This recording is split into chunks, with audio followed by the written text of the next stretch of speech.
Hey, with all these variants of Corona, are we just going to go back into worldwide lockdown in a couple of months? Also, look what is in Brandon Deere. Yes, probably. Are we live now? Yes, we are. Cool. Was any of that caught on tape? Yes, all of it. Awesome. Let's see. We're doing a show. Hey guys, we are live and have been for a few minutes, and I keep telling Nick and Josh to places. Everybody, they just won't listen to directions. I will have you know, Rob wants to put us in our places. I have been firmly put in this seat for at least 7 minutes. This is true. That's true. Yeah. How far did that get you into your beer? But he's been in a coma for 6.5 of it. I didn't say years. We're just talking about beers. So welcome anyway. Welcome to What Are You Drinking Now? Here at the office, episode 82, guys. 82. I know, that's a lot. It is, actually. It starts to add up on my liver. Your liver. On my brain. Your liver. On my time organization. All right. I have confirmed we do have audio. Listen, I could line you up with my rep, Ben Stokes, too. A little shout out for you, Ben. You're trying to give me mic envy? I don't have mic envy. Well, there's a little mag you could study up, which are going to be compatible with our system.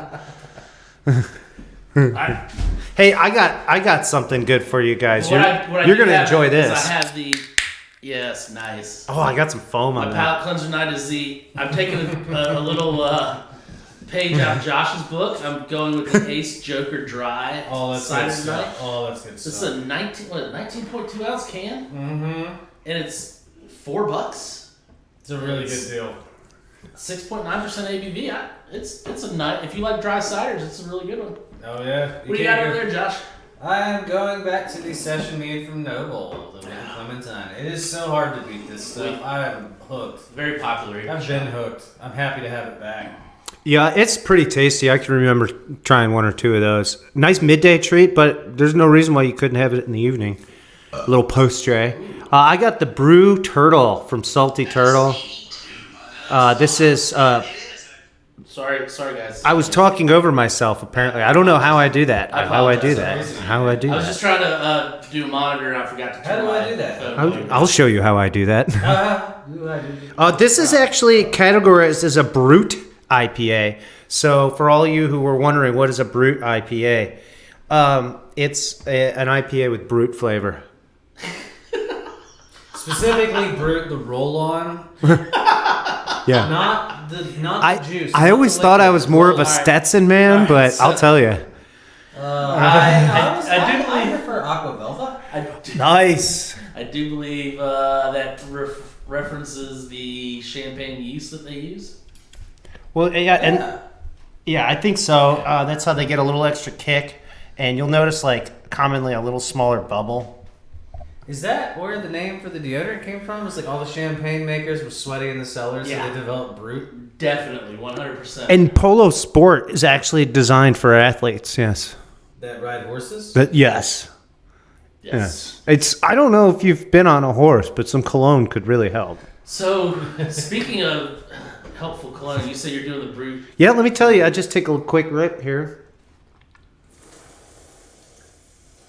Cheers, boys, and to everyone out there in Facebook land. And Josh giving me SRM, whatever. I think the answer's on my face. I mean, that's just pleasant. It's gentle. It's not a really aggressive IPA. And there is a nature of Brute, like champagne, sparkling wine. Just the mouth feel, I guess, is probably the closest way to relate that. So, I have a white wine. Do you guys want to go before or after that? Is it from Germany? Yes. Boy, this could go either way now. I have a cream ale. Then see, that's Very light. And my beer's not light, but it might be kind of light in color. Let's start with mine. Is that yours? Let's start with mine and go with yours in the middle. Okay. Yeah, that sounds Does good. that need to be iced? Or is... I'll just do this. I mean, that's for the tasting, right? Yes, sir. Okay. So... Are you excited? Does that give you a little Yeah, happiness? Let's give it iced down. It's So like happiness we're not level drinking- 2? Yeah, so we're not drinking...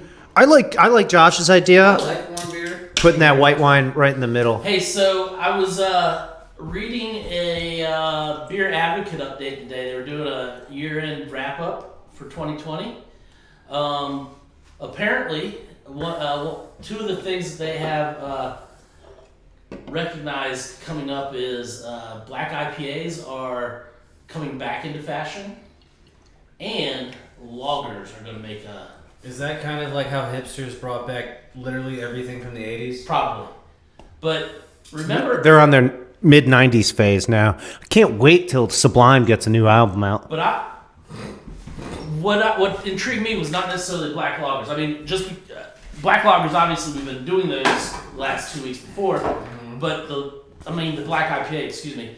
But the lager is what I was excited about, because I think we've been talking on this show most of early 2020 before COVID set in, how we thought lagers were getting ready to make a push. Oh, absolutely. I mean, it's a different level of craftsmanship with beer making, or like beer brewing, to make a lager. It's the whole thing. So It's almost the antithesis of what we're about to try.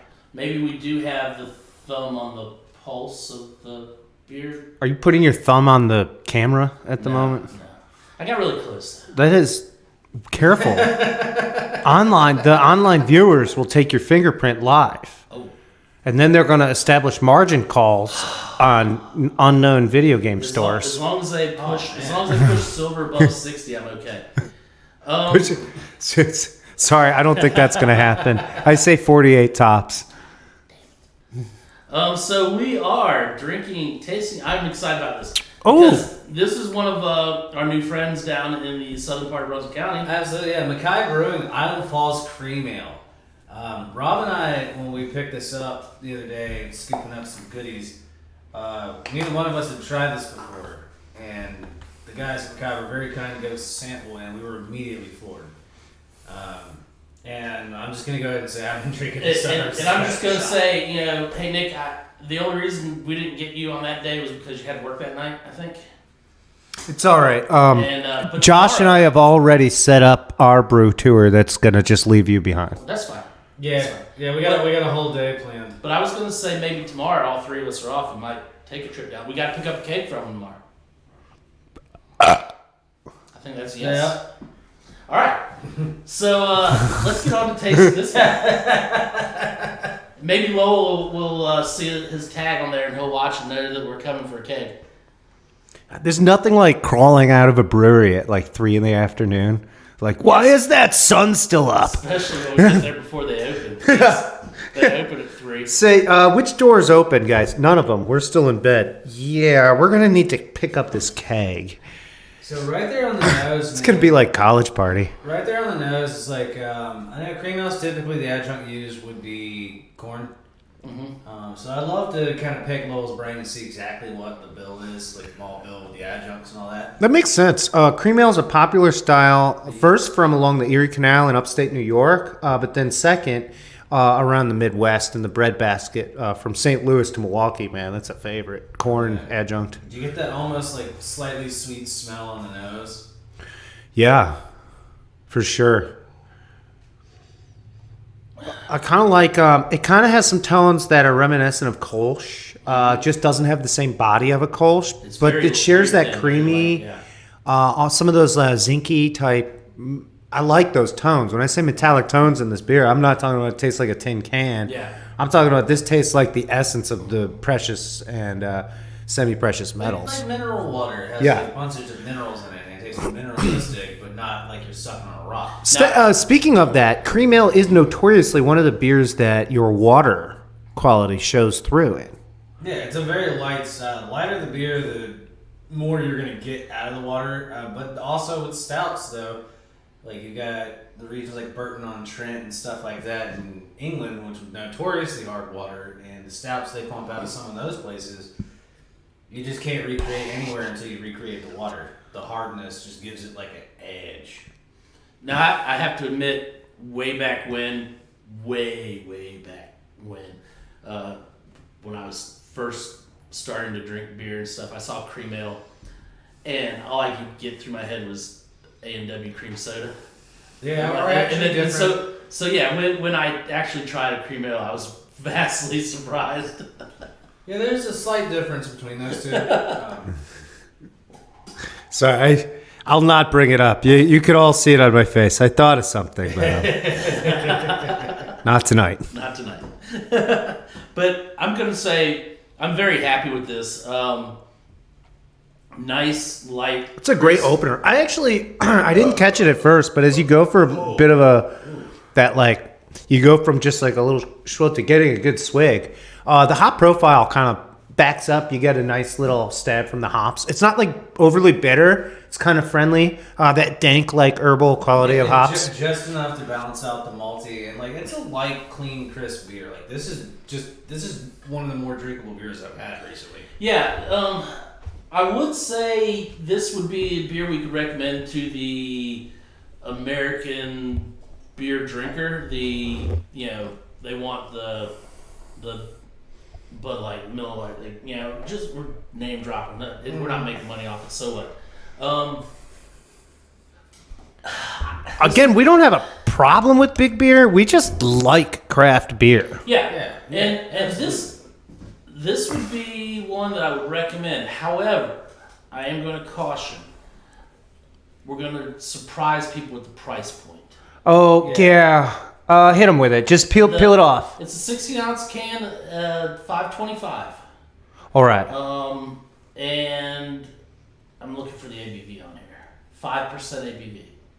So, I mean, it is a little pricey, but you also have to consider, like, with craft beer and just smaller breweries in general, especially in today's climate, let's be honest, guys, when you don't have the ability to pump out thousands of barrels of beer a month, Oh, great point. yeah.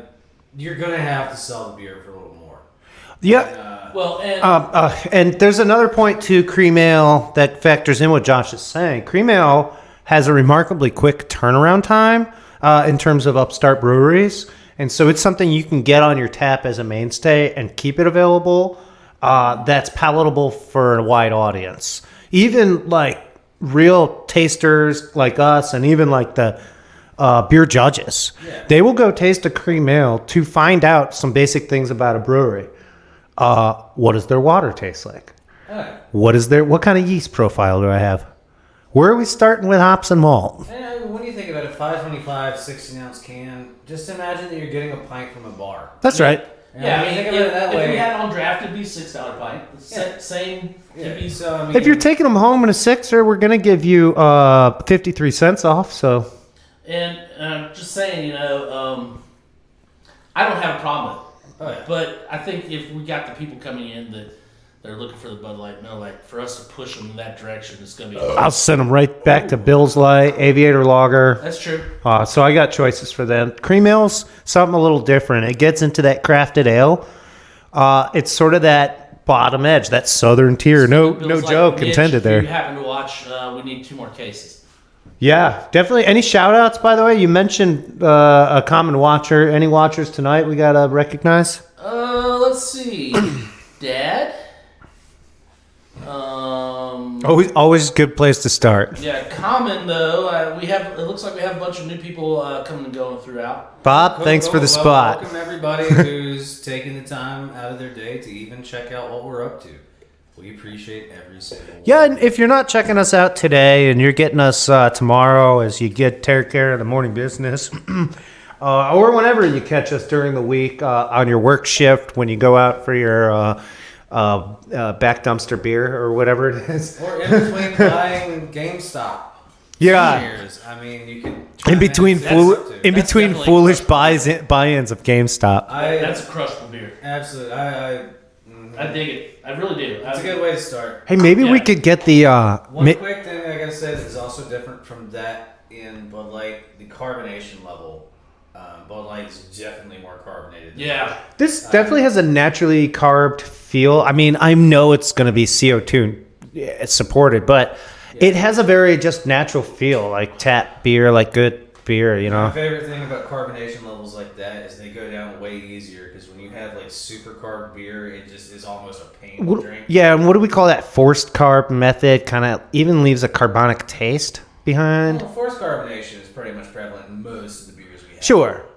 I wouldn't be surprised if that was forced carb. Absolutely. I think that's a valid point. Is we're not saying that this beer isn't carved. That like it's not like these Belgians that we've had that are technically flat beers with some yeast fizz in them.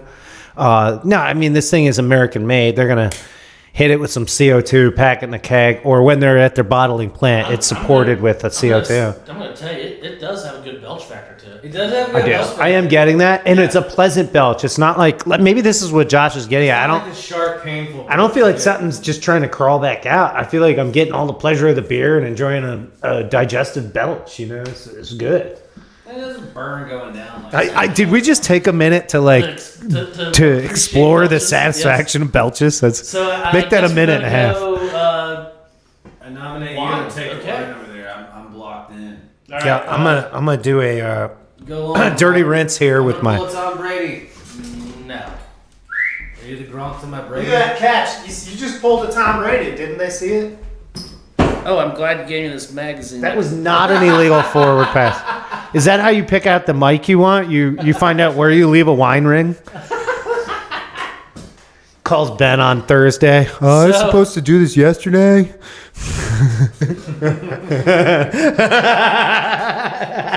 All right, so we got something a little different tonight. We have the Franz Mueller. That's the winemaker. It's a pearl vine.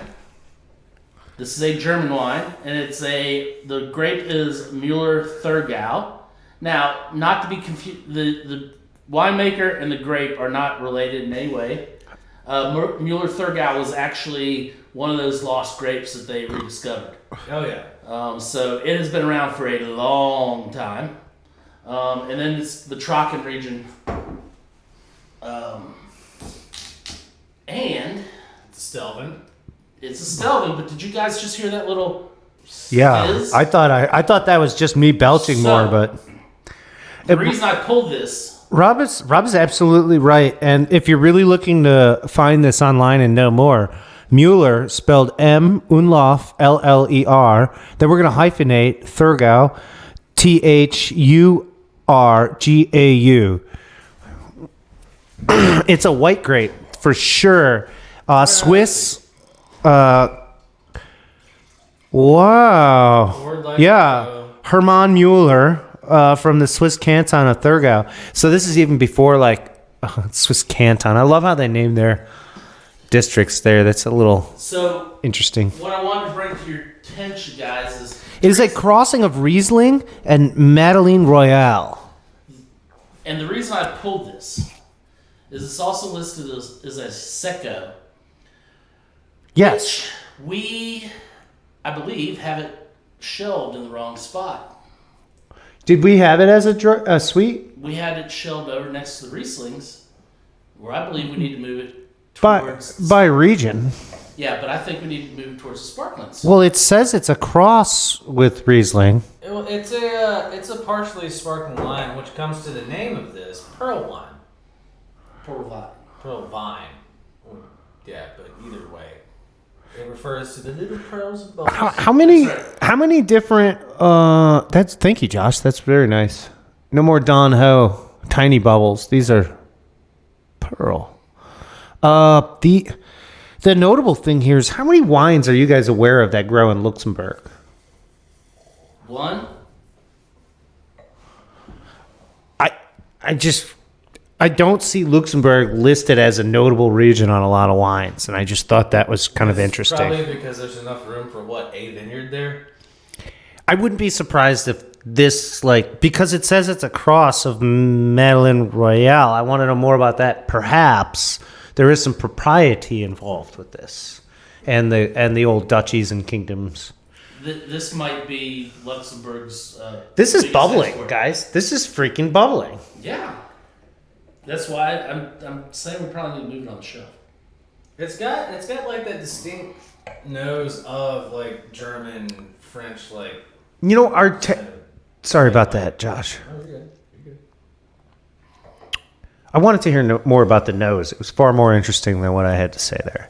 But I'll continue until Josh goes on about the nose. Our distributor did serve us from an open bottle and told us, hey, this is usually a little more sparkling. I'm glad to find out just how much more sparkling. This kind of is akin to that Austrian, that Nocken that we got, that really cool orange vine.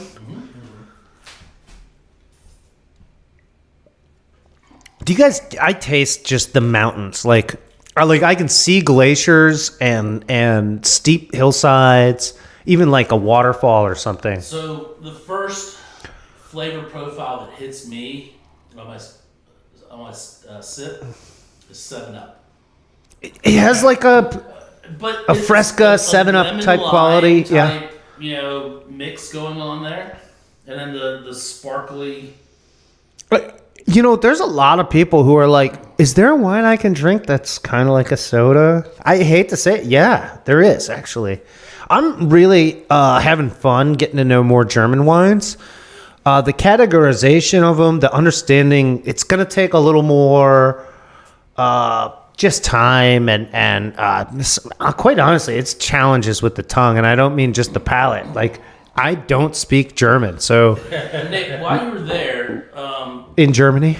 Well, no. I think I misspoke earlier when I said Trocken was the region. I don't believe Trocken is. Okay. I'm pretty sure I think Trocken Trocken is is a sweetness designation. Yes. It's because this is slightly sweet. Yes. Would you like me to look up what Trocken means? Well, beyond that, let's see where Fritz Muller's from. Because I know you get. Oh, I've heard that. Rivanier. There's another name for this, but that might be another, like, a particular one. And then Rivanier. It's Avignon. You guys can guess what country that one's from. Talking about Trocken now? I'm talking about just basically different namings of this grape. Just kind of bringing some things up, You want me to get into Trocken? Yeah, because if I'm not mistaken, like Josh said, it's a designation of level of sweetness. Hey, just spell that word for everyone listening. Trocken, like chicken with You the got trough. like Auslesses and Spotlesses and then Trocken Baron Trocken. and Baron He's absolutely right. It's Trocken. Oh, we turned the I have the sound on out there. My thing won't play it here. We should have had the soundbite ready on the podcast thing. This would have been good use of our new equipment, but we'll do it old fashioned. I don't know what you're talking about. Oh, you'll find out soon enough. I'm interested in finding what Yeah, I'm trying to help you say this word correct. What word, Rob? Trocken. Trocken. That's how. Yeah, more like he's saying it. It's got an accent over the O in my showing. And Trocken wine is German for dry. Everyone's laughing at us right now who took German in high school. No, I had a friend. Oh, sorry. I totally cheated off his homework. But that was algebra. So it's dry. With like a hint of sweet. Do you guys want to know the German word for sweet, which actually gets into something? Liebig. And you ever heard somebody say ich liebe dich? No. It's I love you, but maybe it really means I'm sweet on you. Aww. Yeah, ich liebe dich. I'm sweet on you. Sweet, ich liebe dich. Yeah, or sweet soup. But sweeter. Yeah, it's interesting. Anyways, Halbtrocken is off dry, which looks like half dry to me. Trocken would be dry. Trocken, dry. So Halbtrocken would be half Soup. dry. Sweet, lieblich. Oh, it's lieblich, not lieblich. Sorry, it's very close there. But hopefully our new microphones are helping. Laissez? Laissez, like the French, or No, like German. I don't know laissez in German. What's So- that mean? Liebe, L-I-E-B. Lieblich. I was leaning Lieblich. towards Liebfromulch being less dry. Liebfromage. Yes, probably not quite the off-dry Lieblich is sweeter. Halbtrocken is off dry. So what did you just say is Leaf for milk. If I had to listen to you Life try from- and speak German, Life that from would work. Mitch. So I'm gonna need you to go get me some brats, Hey, dude. can you just move to Switzerland or Luxembourg? Because that's not German. So anyway, this wine. I get. Like I said, that my initial is the Go back to Goth, you Viking.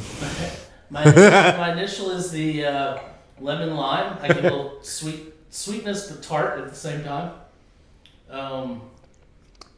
This And I'm definitely getting the bubbly. is really, yeah, the bubbly is, you know, when you have your glass of champagne or that Cremant, you know how that bubble's really tight at first and then it just really fades through pretty quick, which is quite pleasant for the beverage.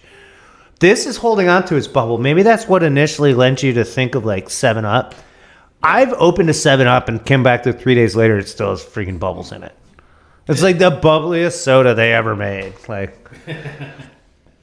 This one's got like lingering bubbles, but they're not big bubbles, and I don't think it's really carbonated. You know? did you say They're Lingen not Lingen big bubbles? They're small. However, they Lingerer. might even be considered tiny bubbles. Uh, d- However, No, they're pearls. These are not Don Ho's. earlier, Josh, you were talking about the nose that you were getting on this. So Rob asked a question about Le Fromage. No, I really didn't. It's semi-sweet, and it's a style of Riesling. This I do get a Belch factor. You guys, those are like little. What did I call them? New Madrid fault burps, not the San Andreas fault burps. It's like floral and mineralistic at the same time, so it smells very typical of like any kind of German style white. That I've Yeah.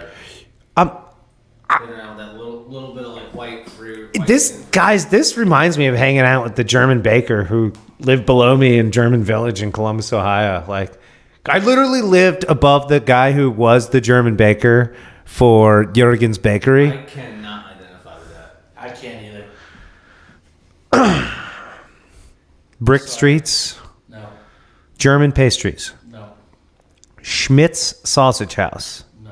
I've eaten a lot of challah bread. I've had. I lived on Hoster I've had Street. Schlitz Hoster once or Brewery. Hoster Brewery used to be Columbus's first brewery on High Street. It was across the street from the Ice House. I lived 2 blocks behind it. Now, when I lived there, it was a not so trendy bar, dance bar. So, I agree with you. We get. I like German wine. I'm going to just say that. I get just like you said, generalization of German white wines. Whatever you imagine German wine smells like, they're that's crisp. what this. Yeah. They're floral, slightly fruity, mineralistic, all in one. I feel like It's like a catch-all. Right? if we... The only difference in German wines to me is the amount of sweetness. How many of these do we have? Because I feel like the first 5 people that come in and buy one are going to be hooked on German wine. That's fine. I know where to get more. That's true. True story. But this is kind of what we in the wine business call a hand sell. Because if you look at this label, the label's really cool. Yeah. But no one's gonna know what a Mueller Thurgau. That's right. wine is. That's right. Now, what about if my wife, she liked the sweet wine? Can I take this home with me? Oh Lord, he gone and done it. I think so. I'm just going to throw that out there. You can give this to your wife if she liked the sweet wine. He wouldn't insult half the people who watch this thing. Yeah, but How did I insult them? They have wives. I don't. He insulted the people with lies. I just got the other quarter there. The other quarter, you do not have a southern accent. Quit faking. go back and finish pizza. Crawl back inside that Chicago deep dish, you SOB. Goddamn Lincoln legs. All right. No love lost. I truly mean that in affinity is if you're a sweet wine lover or someone in your house is, and let's say you have a house divided. Ooh, good North Carolina. And you have a sweet wine lover along with somebody who's like, no, I like real wine or whatever they want, a condescending thing they say. This is the grand, compromise right here. This is a great way to get dinner going in a party. This will expose people to new flavors. I feel like this is a good way to win people into wine. However, people who come in through this door, are they going to take French wine seriously, or are they going to like keep looking for that next best fizzy pop? I think this would be really good with like a really fatty bratwurst. Bratwurst. Also, sushi, I'm feeling could actually mysteriously go with this. Riesling normally goes as a fairly good pairing with sushi. But I could also do this with some nice golden fried fish. Even some rainbow trout. I don't know how this goes with bear. You know, I'm just going to throw that out there. Like, let's not get too complex with these pairings. If you're eating bear, the only thing you should be drinking while you're eating Is bear blood. No, it's Jägermeister. That's true, yeah. The deer hunter himself. Alright, He didn't even ask us. Do you see that? No, yeah. Rob confiscated the rest of that. It's all right. I've got No, like 9 beers over here. Yeah, you kept wanting to go on about brats and Well, Chinatown. down the street from the German bakery is Schmidt's Sausage House. Okay, and around the corner is Beck Tavern. so So it's like this what never-ending. is your beer tonight, Nick? I just had The one I'm drinking right this no, second. no, the The one show we're is called "What Are You Drinking Now?" I feel like something's wrong with my mic here. I keep getting I lower. just had a mental image of a guy running a sausage cart in Chinatown, like a brat cart. Yeah, he's like, they're like, nobody has had that since like 1898, dude. It's nothing but mustard and sauce. So what fantastic beer? Take it to Macau, man. What beer of yours are we trying? Just so you know, tonight? Macau's Portuguese. Yeah, but the other Well, half that Portuguese. went back to China was German. Did you not put that in the ice bucket? Can I have some visual fun with people? You want a beverage? I'm trying to find the beverage you're looking for. Here, hold on.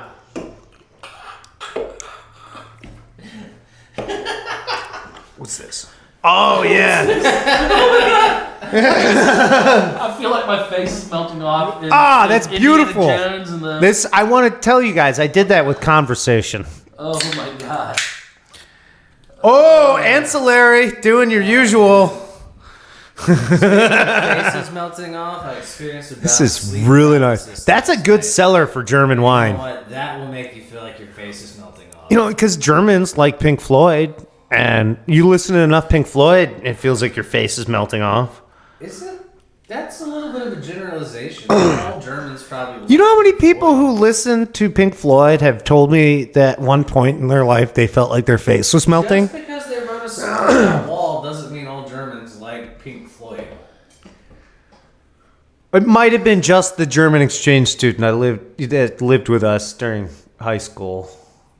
Oh my God, I stole his Pink Floyd tapes so he'd stop listening to them. It was all the time. Bring down the wall. Because he might have been from West Germany. By the way, the German baker I lived above was from Dresden, not in West Germany. His first language was Russian growing up. Okay, so while Nick keeps availing us of these stories, That's in Lower Saxony for those who don't know. this is Ancillary Fermentations U-Hill Walls, which is I'm not going to say a collaboration because collaborations people know. murals. Well, all right. Yes. So it is called murals. I'm sorry, but the U-Hill Walls is the art collective in Durham that they've partnered with, not collaborated with, to do this. I thought you said Yeah. Walls was tuning in tonight. Big shout out, Poppy. So this actual artwork is one of the pieces of the mural. If you've never been to Durham and been to the art district where this is at, it's actually kind of cool because there's just like it's right across the street from their I couldn't afford the parking. farmers market, which is a huge little farmers market, and then there's this big open area and it has a bunch of buildings that they just do mural after mural after mural on. Pretty cool area. And it doesn't go into no-do, I don't think. or not Noda, Noda. No, I think you were right. No dough. North That's Durham. the part of town. No No dough. Where Noda Brewing's from. That's North Davidson. That's a district in Okay. Charlotte. Yeah. I live there. Okay, I got my. No, I think you have the geography of Durham right. It's definitely the no dough section of Durham that has been reinvented I with have Merle's. an issue with shortening a neighborhood down. to four Interestingly letters. enough, like the month after last time I was in Durham was when that restaurant blew up that we went to. That was And you like- guys, that was and you, actually and you're trying to invite me to a brew pub that you've been to. That was, I right got to really down- think about That this. was right down the road from the warehouse, the job I used to work at. Because the guys told me they just heard this like massive like explosion. I kind of remember that on the news. Yeah, Durham explosion. Yeah. So they've got a really cool bottle shop there too. I wish I could remember the name, but I spent a few hours in there. I feel like Durham's a really big, cool town that not a lot of news gets out of. Like nobody's like, oh, the buzz in Durham is. And the guy said the Airbnb was cool. I mean, it was a big. It looked like an old dorm. It was a building with a big courtyard in the center, pool and whatever.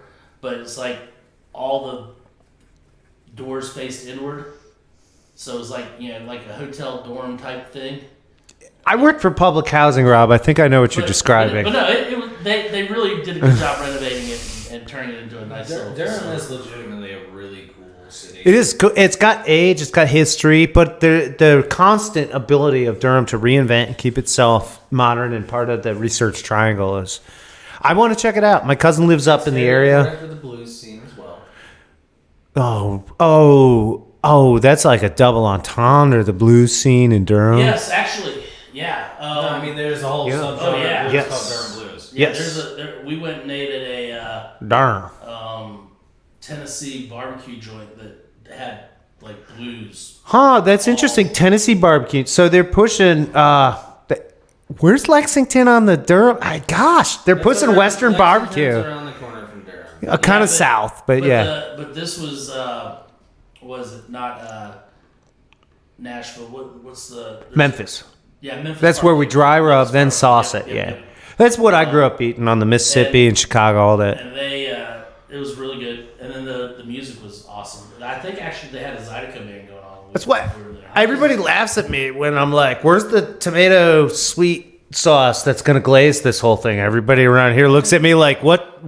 Where's that sauce? What are you looking for?" I'm like, I was in, I forget what side of the city. We had just left the surf club, I think is what it was called. I went to another place.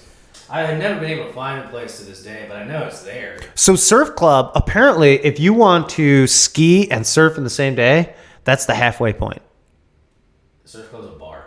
Yeah, that is the halfway point between like Sugarloaf Mountain and like Topsail Beach or whatever. Oh, if I you're didn't gonna, care about any of that. I was literally just going in there for a drink. I know, but it's I just was told it was cool. But then I went to another spot and they had like open mic night and it was like jazz and blues players getting up there. no shit. Absolutely, yeah. I was there with a couple of people and we did all the fireball on the spot. That's nice. Blues musicians do like the So- fireball. Back to the ancillary fermentation. I don't know if you guys had a chance to get those. I guarantee you, the ancillary fermentation's doing its job. I mean, the sounds quality like of our hops. banter is just amazing. This is a complex beer. And the color, I was right. It's very light. But let's not judge a beer by its color. BJC. So if you are interested in finding out more about U Hill Walls, just uhillwalls.com. Are you guys getting that little spice tone, almost like Yes. it's not quite cardamom, or I don't know how to describe that. I felt that right away, almost like clove. Clovey. It's like ground clove. If I was to grind clove for you, would you? That's yeast. There's so as soon as you remind me it's the yeast, it makes me think there's actually a different herb I should be describing. Coriander, ground coriander, It's which we brought up last week as what, green pepper in the pepper medley. coriander is cilantro. Yeah, true. Or cilantro is coriander, depending upon how you look at it. But the One's chicken, the seed, egg, one's the leaf. yeah, which is different spices. Josh and I will guarantee you this every time. They taste different. And if you use the stems, they taste even different. Yes. However, It is part of the pepper medley. And more importantly, what does Josh want to tell us about yeast? God, this belch is tight. It's restrained. This is kind of wild beer. Yeast has a lot of impact on the flavor of the beer. You get the phenolic compounds popping out in the volatile esters, which is really where you're gonna get those clove and spice notes without adding the actual spices into it. That's why almost every Belgian beer you have tastes like clovey, spicy. Depending on the temperature it's fermented at, it'll be more spicy or more like a banana. Oh, okay. Banana low, banana high. What as far as temp? I believe banana is more high and the spice would be lower. So There's like a window, but it's either that or the opposite. We were reading. One of the two. We were reading a great article today that described temp and the effect on different yeast cultures in the process of brewing Belgian beer in Lambic. That was a really cool article by the guy from Cantillon. That got really heady fast. Well, what I like about him and like the Belgians. Oh, that's from the magazine I got the subscription from. Absolutely, yeah, which is a phenomenal magazine. Money well spent, Rob. We'll read that every month. That was a gift. That was a gift. Craft beer and brewing. Yeah, that is a phenomenal magazine. If you really enjoy beer, I would strongly suggest. It's a good in-house read. Yeah. It's a good bag. I enjoyed it. It seemed literate. It made me want to know more each time, even if I just kind of word dotted through an article. And the picturing was great. It was really good. We'll get off magazines. That's our second magazine pump today. So, I just want to say the hops are I don't want to say common, but they're familiar grouping that we are used to. I'm thinking Simcoe or some kind of, because the citrus, just straight Simcoe, orange. Mosaic, and Eldorado. Yeah, they want to back up that orange coming off that yeast. Is this IPA or Saison? They call it a Juicy India Pale Ale. And you know what's funny? We stacked it on our ale shelf. That's like in between our sours and our Indias. We did? Yeah, I don't think I pulled this off of the IPA shelf. No, that just happened because we ordered up on IPAs. Yeah. We had a few. It's still dwindling. We cleared a few spots tonight, I'll tell you.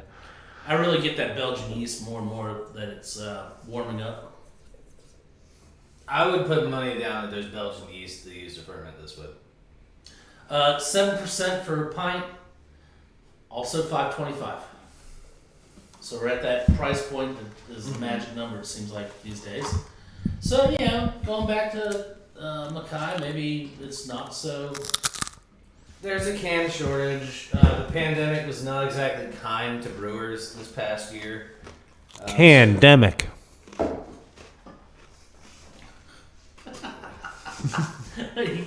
Twice in the same night, I got Rob to You're laugh. trying to get the SMR, New title.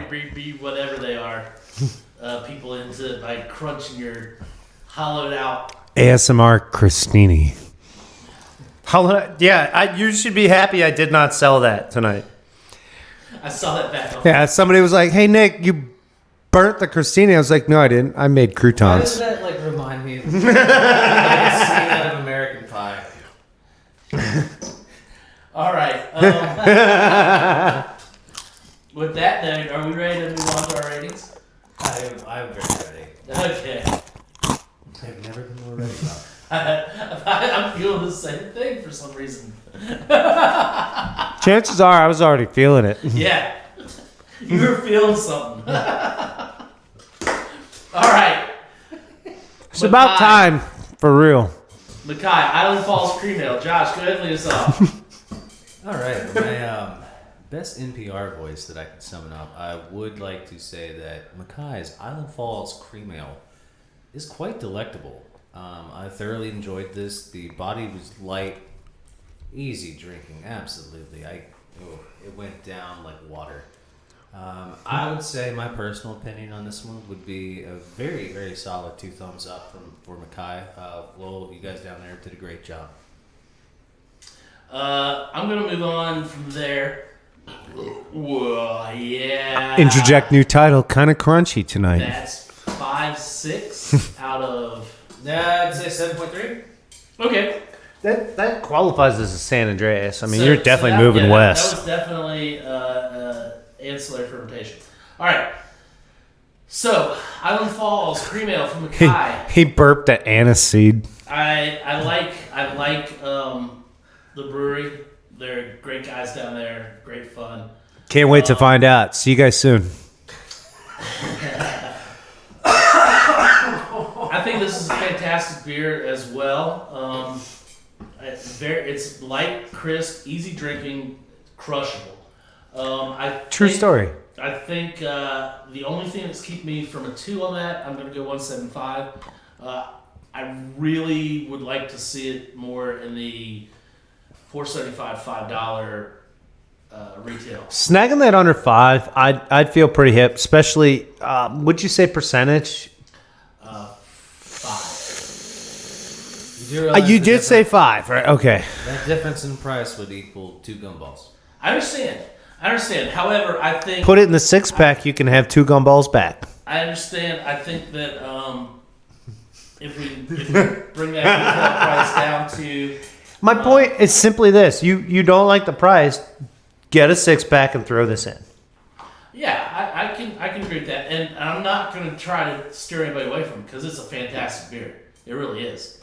They did a great job making this beer. It's a great fridge stuffer, too. If you've got your back porch mini fridge getting ready for the spring season, some cream ales in there could just nail it. Send you back out with a bucket of worms. Find out what that lake's got, you know? Oh, for fishing. Okay, I was lost for a second. They weren't. So, what's your rating here, Nick? This is positive, actually. I'm not asking a lot out of a cream ale, out of a brand new brewery in the local scene. I just want to know it's palatable, decent, and It's it's... been here for a couple years. Let's not say brand new, okay? I mean, I don't want to. Well, here I am Slight drinking... them Yeah, here I am drinking a salty turtle talking about brand new breweries. I know. I don't want to slight them because they have been around for, and they were in that Wilmington Business Magazine that they were in the top 20. I believe they're part of the craft coalition that's out there, too. I believe they're 2017. So there's some fun things happening too, and just for anybody who's thinking about Brunswick County and what I'm going to discreetly call the borderlands, which is basically that little interchange of South Carolina and North I Carolina. think that's good. From basically Ocean Isle Beach down to Carolina Shores, there's some hot little juke joints showing up, which I chose that word on purpose because that used to be like home of the Sugar Shack, man. Like, quite literally, there was a bar there that you and I know as the Sugar Shack, but like the old timey Sugar Shack, man, that's like where they did that, man. And When you're talking about Sugar Shack, yeah, what I'm talking about, booze joint. Back in the day, they'd not have like brothel.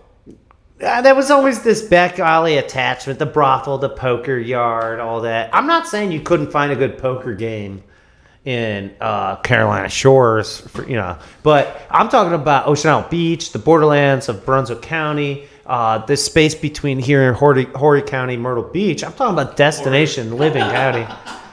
It's Ori. Yeah, I just wanted to augment I can Josh's I argument can there. understand why Hori would approach, but especially from Myrtle Beach. But I mean, if you want to eat lunch somewhere decent, get a decent drink, stop here in the borderlands in Brunswick County and check it out, man. I'm going to be down there on Tuesday with the crew. See you there.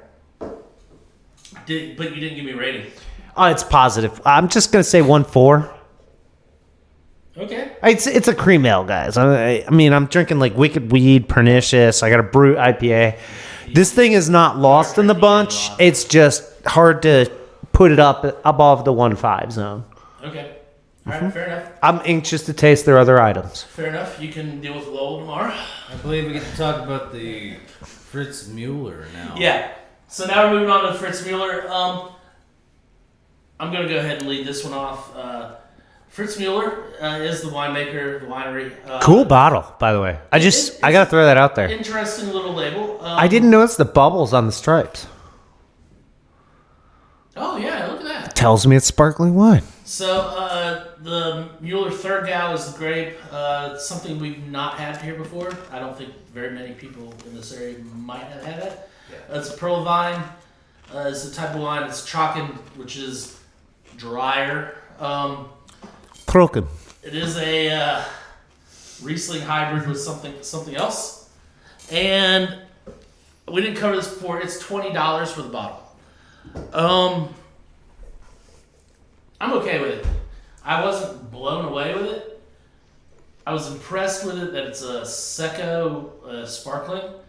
I did echo the fact that you said it's kind of like all the other German wines. It's just a drier versus,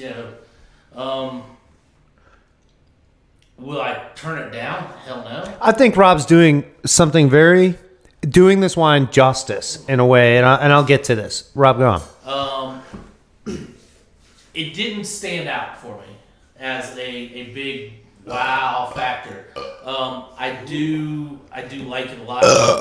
I'm gonna go 1.25 on it. It's not a negative rating, but I think anything less than 1 for me is a negative rating. Yeah, I would say getting a thumb up on our program is you're in good territory. So yeah, 1.25 and I'll pass it on. I'll take it from there. I think Josh might have a little more to say. I reminisced earlier, and I'm going to follow just a little bit of what Rob said, which is there's an element to this wine that has me ready for the next glass. Who in the party is going to open the next bottle of wine? I was glad we started with a nice light cream ale and then got to this. It was like, party's open. Let's try something cool. I do think this would be served great on the feet with hors d'oeuvres at a party with other wines. As people are ready to get progressively drier and drier in their palate, they're going to move on from the Fritz in the evening. However, the Fritz is going to be a great way to start your evening, especially if you're doing like little pizza hors d'oeuvres or just any of those foods I mentioned before. There's so much that this could be served with, just so much. As well as just more wine afterwards or beer. And that's what's really cool about German wine is I feel like I went from cream ale to sparkling wine back to beer. No problem here. We might be a little belchy. It's all bubbles, but otherwise no problem. I'm kind of pretty close to Rob's rating. I'm going to go a little higher, and I'm going to throw down the 1.3. I think that's doing justice for the bottle and stripes here. We're not going to incarcerate this thing with a really high rating to have people disappointed. Number one, the price point is on the mark. This thing is easily affordable. Number two, if I tell you this is a 1.9 wine and you're like, that's at 90% on every other 1.9 you've said, Nick, is 92 or better on. Yeah, they are. I checked that shit ahead of time. But the Fritz is not going to disappoint you. It's a thumbs up for sure, and it's even going to leave you questioning what's next glass. So I'm going to give it the 1.3. I'm gonna go with a solid 1.25 out the gate. I do firmly believe that this is a really hard wine for anybody to really hold their nose up at. Yeah. Even a serious solid wine drinker who's drinking Caymus and Opus 1, if you crack this open at a party, there's enough that's so interesting about this and so unique that no one's really gonna turn their nose up at There's it. zero disappointment with this wine. Yeah, I mean, there could be an infinite number of things more that you're looking for out of a wine. But as far as just ultimate appeal, this is really, really, it's a good wine. I mean, $20 for a bottle, so it's right there in line with what you'd expect to pay for a wine. Take it to a party, the label's nice. I don't know many people who wouldn't drink this. It's like a universal appeal almost. Some people might find it a little bit too sweet, but it's not really sweet. It just has that fruity German aspect to it. I would not call this a sweet Riesling sweet. No. Not at all. No. The bubbles are nice. It's a cool level of carbonation. It's not champagne level. It's just slightly bubbly. It's a little bit more bubbly than a Vino Verde, So all in all, it's a very cool, interesting wine. If you haven't had it, I would strongly suggest you try it, especially if you like a solid white wine. So 1.25, it's good. All right, Nick, why don't you lead us off with your ancillary fermentation? Rob, I just want to let you know I wasn't staring off into nothingness over here, and then I'll get to the ancillary. You mentioned some interesting things, very muted and quickly, about the leaf fromage. I still didn't say it right. Whatever. But in the note of these German wines, the thing that Rob asked, this other category of wines, I wanted to let you know that Müller-Thurgau fits within the German recognition as long as there's 70% or more of Riesling, Sylvaner, Müller-Thurgau, or Kerner, which Kerner is also excellent. We've had it in here. But yeah, we got a good bottle of Kerner here. That those, if they contain 70% or more of any of those varieties, can be considered a Liebfraumilch. Try to repronounce it. No one wants to go after it. It's Liefermilch. Leaf mulch. Leaf or mulch. I've done groundskeeping before. Leaf mulch. So your ancillary. All right, ancillary. I'll move on. Thank you, guys. Murals. Just wanted to. Rob was relevant. It was a good point. Murals was excellent. Here's some things I like about Murals. It is an IPA, but it's so much more than just an IPA. It was amazingly light color, kind of almost white looking, but it was clear with some haze, but not like your hazy New England. This thing was an IPA categorically. However, we noticed these yeast tones in it that really started piquing interest. We've known ancillary fermentation for being a collaborative brew that has brought wild strains into some of Raleigh's lesser interesting breweries and brought some quality to them. I'm joking, Fortnite. We love you. I said we love you. Okay. Like, I love you, man. My point being is that ancillary is doing something that begs a curiosity. It begs you to know more. I want to try other ancillary beers. I dig this. I found 3 of these mysteriously on my counter at the end of the night tonight. Like, after I went and picked out my own 6-pack, somebody just went and I think I might want 3 of these. I couldn't find the ghost who tried to purchase them, but I know it's out there somebody wanted 3 of these. So we've got like 20 or so left on the shelf. I say come check them out, and I'm going to throw it a 1.6. It wasn't outstanding, but it was interesting and good. Alright, I'm going to start this one off by saying that I'm not terribly impressed by this beer. That's okay. I feel like there's an identity crisis in my mind between the Belgian yeast and the hops. I think I want more of one and less of the other. Aside from that, I mean, the beer is well made. So I'm going to give it a solid thumb. It's well made, but I personally am not the biggest fan of this one. I don't mind the hop profile, I don't mind the yeast, but I don't think they play well together.